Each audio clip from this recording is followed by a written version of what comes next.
வணக்கம். சங்கிகளின் ஆதரவாளன் கதிரேசன். தமிழகத்தில் விடுதலை சிறுத்தைகள் அப்படின்னு ஒரு கட்சி ஒன்று ஆரம்பித்து ரொம்ப சிறப்பாக நடந்துகிட்ருக்குது. அதோட தலைவர் தொல் திருமாவளவனுடைய மெயின் அல்லக்கை வன்னியரசு.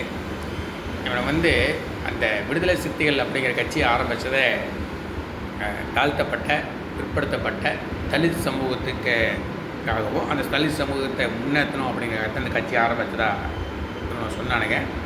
ஆனால் இன்றைக்கி பார்த்தீங்கன்னா அந்த தாழ்த்தப்பட்ட பிற்படுத்தப்பட்ட தலித் சமூகத்தை முன்னேற்றத்துக்காக இவனை அந்த கட்சியை நடத்த மாதிரி நமக்கு தெரியல. இவனுடைய செயல்பாடுகள் இவனுடைய நடைமுறைகள்லாம் பார்த்தீங்கன்னா முழுக்க இஸ்லாமியர்களுக்கு நல்ல சேர்க்காகத்தான் இந்த கட்சி ஆரம்பித்தானுங்களா அப்படின்னு நமக்கு தோணுது.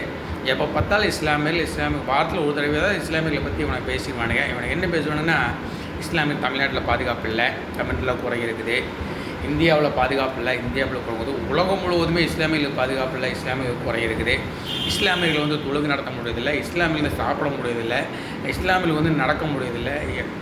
அப்படி இஸ்லாமிய ஏதோ ஒரு குறை இஸ்லாமியர்களுக்கு ஆதரவாக இஸ்லாமியர்கள் மனது சந்தோஷப்படுற மாதிரி ஏதோ ஒன்று பேசியிருக்குன்னு அதுதான் இவனுடைய நோக்கமே. இதான் இவனை செஞ்சுட்டுருக்கானுங்க. தலித்துக்களுக்காக இது வரைக்கும் கட்சி ஆரம்பிச்சது இது வரைக்கும் தலித்துக்களுக்காக இவனுக்கு எதுவும் செஞ்ச மாதிரி நமக்கு தெரியல. தலித்துக்களுக்கு நல்ல சில இவனுக்கு கெடுதல் பண்ணுங்க, அதை நான் சொல்கிறேன்.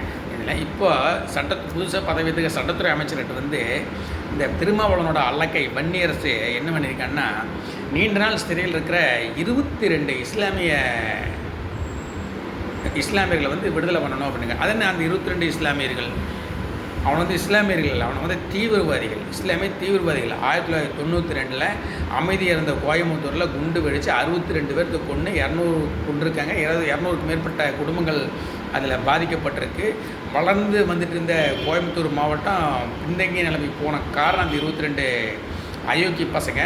அவனுக்கு பயங்கரவாதிக குண்டு வைக்கிறதுக்கு உறுதுணையாக இருந்தவனுங்க.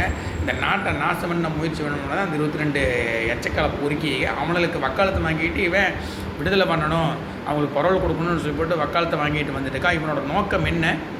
மறுபடியும் அவங்கள வெளியே விட்டு நல்லாக்கிறத கோவை மாவட்டத்தை நாசமாக்கணும் அப்படிங்கிறத இவனோட நோக்கமாக, இல்லை அவங்க உள்ளே இருக்கிறதுனால இவனுக்கு என்ன பிரச்சனை, அவனுக்கு வெளியே வந்தால் இவனுக்கு என்ன லாபம் அப்படிங்கிறது நம்ம தீவிரமாக விசாரிக்கணும்.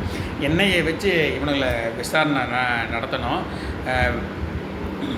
அந்த தீவிரவாதிகளை அரசாங்கம் இது வரைக்கும் இருந்த அதிமுக அரசாங்கமும் சரி திமுக அரசாங்கமும் சரி என்ன பொழுதுபோக்காக அவங்கள உள்ளே வச்சு சோறு போட்டு வேடிக்கை பார்த்துருக்காங்களா? அந்த எச்சக்கல நாய்களை வெளிவிட்டால் நாட்டை முதல்ல என்ன நிலைமை கொண்டு போனாங்க, என்ன பண்ணுவானுங்க அப்படி. இப்போ கூட பார்த்தீங்கன்னா அதுலேருந்து வெளியே ஒரு பொறுக்கி கள்ள நோட்டு அடித்து இப்போ சிக்கியிருக்கிறான். நம்ம பார்த்தா இவன் அந்த 22 ஒட்டுமொத்த வெளியிட்டால் நாடு இன்னும் கோயம்புத்தூர் மாவட்டம் எந்த அளவுக்கு கேவலமான நிலைமைக்கு போயிடும். கோயம்புத்தூர் மாவட்டத்தில் ஒரு பாதுகாப்பு இருக்குமா அப்படின்னு நினச்சி பாருங்கள். அப்படிப்பட்ட ஒரு எச்சக்கால பொறுக்கி தீவிரவாத நாய்களுக்கு இவன் சப்போர்ட் பண்ணி பேசிகிட்டு இருக்கான். அது குறிப்பாக அந்த 22 இஸ்லாமியர்களுக்கு விடுதலை பண்ணி சொல்லி கேட்குறது என்ன இவங்களோட நோக்கம்னு தெரியல. அவனுக்கு என்ன சம்மந்தம்? இப்போ திரும்ப அவனுக்கு என்ன சம்மந்தம்? ஏன் அந்த 22 பேர்த்த விடுதலை பண்ணி சொல்லி கேட்குறானுங்க அப்படிங்கிறது தெரியல. இதில் என்னையை வச்சுட்டு அவங்களை விசாரிக்கணும். நான் அதெல்லாம் அப்பாவி இஸ்லாமியர்கள் எத்தனையோ பேர் இருக்காங்க. அதாவது சூழ்நிலைகள் காரணமாக, குடும்ப சூழ்நிலைகள் காரணமாக அப்போதைய அப்போதைக்கு நடந்த சூழ்நிலை காரணமாக எத்தனோ இஸ்லாமிய அப்பாவி கைதிகள் உள்ளிருக்காங்க சிறப்புள்ள அப்பாவி இஸ்லாமியர்கள் சந்தர்ப்ப சூழ்நிலை காரணமாக தவிர்த்து ஏன் அவங்களே விடுதலை சொல்லி கேட்டுக்கலாம்ல? ஏன் கேட்கல? அது எப்படி சொல்கிறது? இஸ்லாமியர்களில் விடுதலை பண்ணணும். அதாவது பயங்கரவாதிகள் விடுதலை பண்ணணும்னு சொன்னால் இவங்களுடைய உண்மைமுக விலையை தெரிஞ்சிரு இவனுக்கு எவ்வளோ அயோக்கியன்னு மக்களுக்கு தெரிஞ்சிரு அப்படிங்கிறக்காக இஸ்லாமிய மதத்தை இழுத்து உள்ள விட்டுற வேண்டியது. இஸ்லாமியர்களை பயங்கரவாதிகள் விடுதலை பண்ணணும்னு சொல்லலை, இஸ்லாமிய விடுதலை பண்ண நல்ல அதாவது சந்தர்ப்ப சூழ்நிலைக்காக தப்பு பண்ண எத்தனையோ இஸ்லாமியர்கள் உள்ளிருக்காங்க. அவனுக்காக இவனை வக்காலத்து வாங்கவில்லை.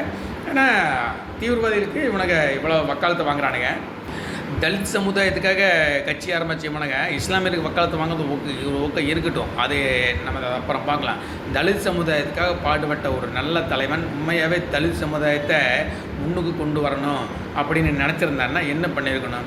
தலித் சமுதாயத்து இளைஞர்கள் அட்வைஸ் பண்ணிக்க என்ன பண்ணிங்கன்னா, தம்பி தெல்லவாரித்தனமாக பண்ணாதீங்க, நல்லா இருங்க, ஒழுக்கமாக இருங்க, நல்லா படிங்க. அரசாங்கத்தை நமக்கு நிறைய இட ஒதுக்கீடுகள் இருக்குது, வேலை வாய்ப்புகள் இருக்குது. நம்ம படித்து முன்னுக்கு நம்ம உயர்ந்த நிலைமைக்கு நம்மளும் வரலாம், நம்ம குடும்பத்தையும் கொண்டு வரலாம் அப்படின்னு சொல்கிறவன் நல்ல தலைவன். ஒரு தாழ்த்தப்பட்ட சமுதாயத்தை பிற்படுத்த வந்து தலித் சமுதாயத்தை முன்னு கொண்ட தலைமை இந்த மாதிரி சொன்னால் ஒரு நல்ல தலைமைன்னு சொல்லலாம். ஆனால் இவன் என்ன பண்ணியிருக்கிறான், சிவனே அந்த பசங்க வேலைக்கு போயிட்டு வந்து பொழுதோடு ஒரு கட்டிங் போட்டு ஜாலியாக சுற்றி அவன் வாட்டு குடும்பத்தோட அமைதியாக இருந்தவனுங்கள அடங்கமறு அத்துமீறி திமிரியலு திருப்பியடின்னு சொல்லி தேவையில்லாத பசங்களை உசுப்பேற்றி விட்டு இவனுங்க நம்ம தலைவர் இருக்கிறான் நம்மளை பார்த்துக்கணும் போட்டு சிவனையை சுற்றிட்டு இருந்த பசங்க தலைவரத்தன்மை இன்றைக்கி நூற்றுக்கணக்கான தலித் சமூகத்தை சேர்ந்த இளைஞர்கள் வந்து இன்றைக்கி சிறையில் இருக்கானுங்க. என்னைக்காவது அவங்கள பற்றி நீங்கள் பேசியிருக்கீங்களா? இல்லை தலித் சமுதாய பங்கு ஏமாந்து தெரியாமல் தப்பு பண்ணிட்டாங்க என்ன என்னைக்காவது அவங்களுக்கு வக்காலத்து வாங்கியிருக்கீங்களா? இல்லை அந்த தலித் சமுதாயத்தை சேர்ந்த இளைஞர்களை நீங்கள் விடுதலை பண்ணுங்க அப்படின்னு சொல்லி என்னைக்காக கேட்டிருக்கீங்களா? இல்லை அதுக்கு உண்டான ஆதாரம் அப்படி நாங்கள் கேட்டிருக்கோம் அப்படிங்கு உண்டான ஆதாரம் தான் நீங்கள் கொஞ்சம் காட்டுங்க பார்க்கலாம். எங்களுடைய வேதனை எல்லாம் என்னென்னு கேட்டிங்கன்னா, எங்களுக்கு எங்கள் இயக்கம் எங்களுக்கு என்ன சொல்லிக் கொடுத்துருக்குன்னா, இந்து அனைவர்களும் சகோதரர்களே, உயர்ந்தவள் தாழ்ந்தவர்கள் இல்லை அப்படின்னு தான் சொல்லி கொடுத்துருக்கோம். எங்களோட வேதனை என்னென்னா, தலித் சமூகம் அதுவும் இந்து சமுதாயம் அவங்களும் எங்களுடைய சகோதரர்களாக தான் அவங்கள நாங்கள் பார்க்குறோம்.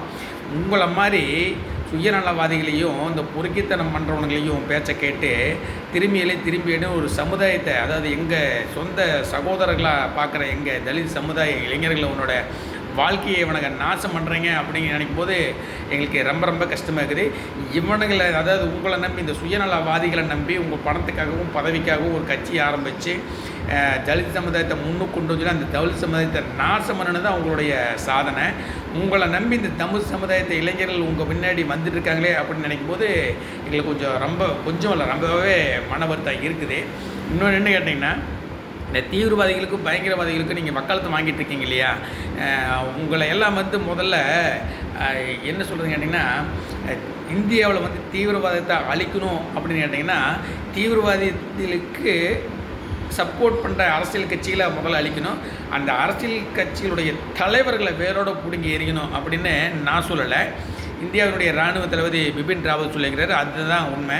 ஏன்னா பயங்கரவாதிகளுக்கு சப்போர்ட் பண்ணுற உறுதுணையாக இருக்கிற அரசியல் கட்சிகளையும் அரசியல் கட்சி தலைவர்களையும் முதல்ல முட்டி தட்டு சொல்ல பிதுக்கி எடுத்து என்ன உண்மை நிலவரம்னு கேட்டோம்னாவே இந்தியாவில் பாதியில் முழுக்கவே தீவிரவாதம் அடங்கிருங்கிறதே எங்களோட நம்பிக்கை. நீங்கள் வந்து இந்த தீவிரவாதி சப்போர்ட் பண்ணி பேசிட்டு இருக்கீங்க இல்லையா, இது எல்லாம் தட்டி கேட்க ஒரு தலைவன் வருவாரில்ல வந்துருக்கிறார், அந்தவே சீக்கிரம் வந்துடுவார்.